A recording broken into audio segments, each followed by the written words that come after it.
So in this video, we will discuss about the derivation of distance of closest approach.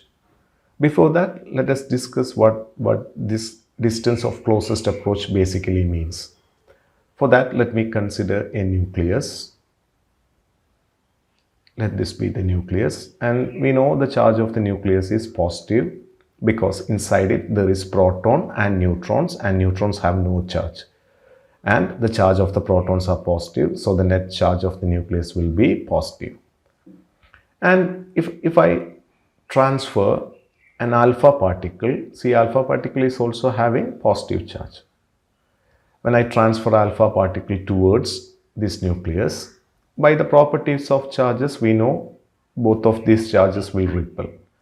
So in effect, the velocity of alpha particle keep on decreasing like this, and at a certain point, let's say some A, this nucleus completely repels this alpha particle, and at this point this alpha particle retraces the path where it came from.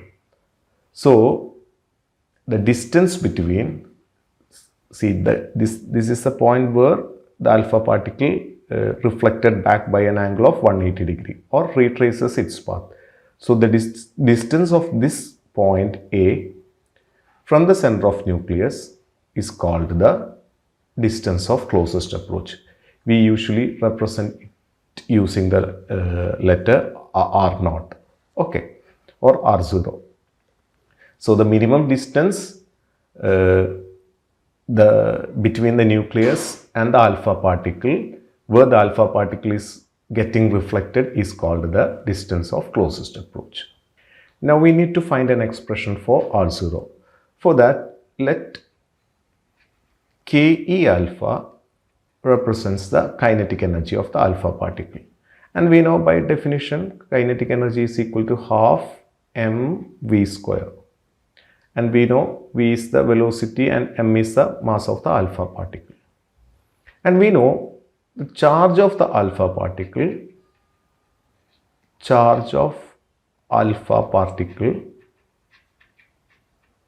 we know it is 2 times E, where E is the value of E is actually 1.6 into 10 raised to minus 19 coulomb. 2 units of E, okay.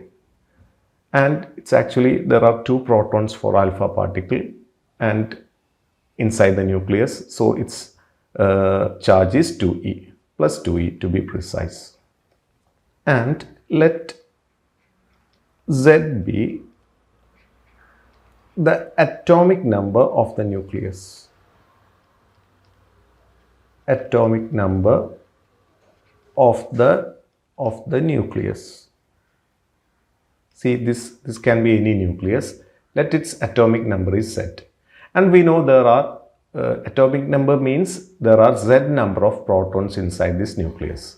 And we know there is a charge of E for E is the charge of a proton, and we have Z number of protons. So the total charge of the nucleus will be Z times E.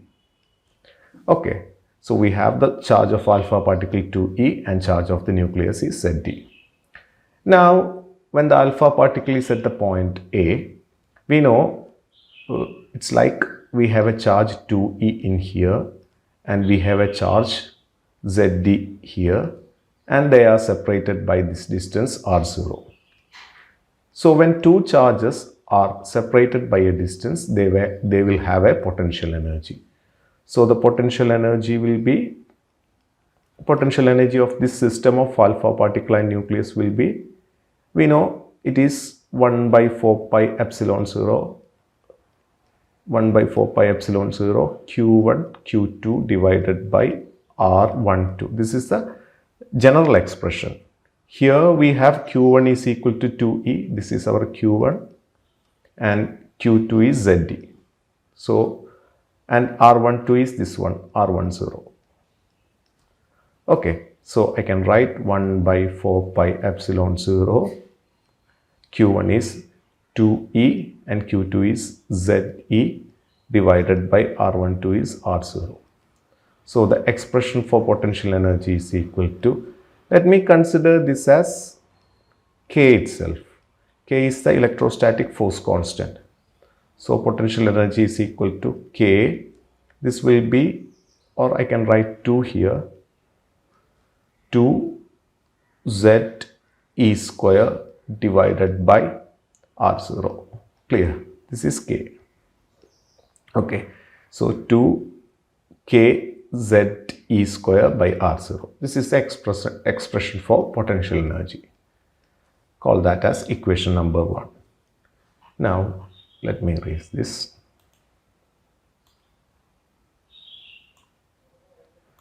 Now, listen this part carefully. We have a kinetic energy alpha and it keep on decreasing because its velocity is decreasing. Keep on decreasing till it reaches the point A. So at this point, I can say the kinetic energy is actually 0. And by conservation of energy, this kinetic energy is completely converted into potential energy. So that I can write by conservation of energy, kinetic energy of the alpha particle is completely converted into potential energy. So that I can write half mv square is equal to potential energy is 2kz e square divided by R0. And this I can multiply this 2 to here and R0 will move here. So R0 into mv square will be 2 into 2 will be 4kz e square. That will give, let me erase here.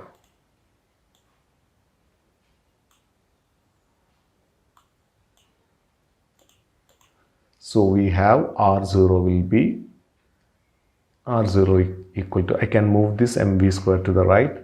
So that will be 4kz e square divided by mv square. So this is the expression for distance of closest approach. And now take the value of k equal to 1 by 4 pi epsilon 0 back to the equation. Now I can write, this can be written as R0 into, let me write k first, k into 4z e square divided by mv square. But I know k equal to this one. So R0 will be 1 by 4 pi epsilon 0 4z e square divided by mv square. I can cancel this 4. That will give R0 is equal to z e square divided by pi epsilon 0 mv square. Clear? This is another expression for the distance of closest approach. But we usually consider this expression. Okay. Now, this expression, that is, this one can be written in terms of kinetic energy. For that, R0 equal to 4kz e square.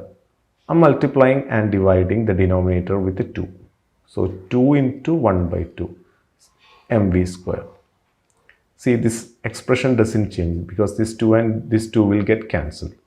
And we know this one is actually half mv square is the kinetic energy of the alpha particle. And this 2 and this 4 will get cancelled. So the another expression in terms of kinetic energy is R0 equal to 2kz e square divided by ke alpha. Clear? So these are the different expressions for distance of closest approach. Now when I take in one of the experiments of the Rutherford is the scientist who actually conducted the Rutherford alpha scattering experiment. Okay, so in one of his experiments, he took the value of Ke, kinetic energy of alpha, as 5.5 electron volt, 5.5 mega electron volt. And in SI system, it will be 5.5 into, first you have to convert this mega. Mega is 10 raised to 6 and electron volt is actually 1.6 into 10 raised to minus 19. 1 electron volt is 1.6 into 10 raised to minus 19. So this will be 5.5 times 1.6 into 10 raised to minus 13. Minus 6 plus, sorry, 6 minus 19 is minus 13 joules. Okay. And you know the value of K, that is electrostatic force constant. This is actually 9 into 10 raised to 9. Okay.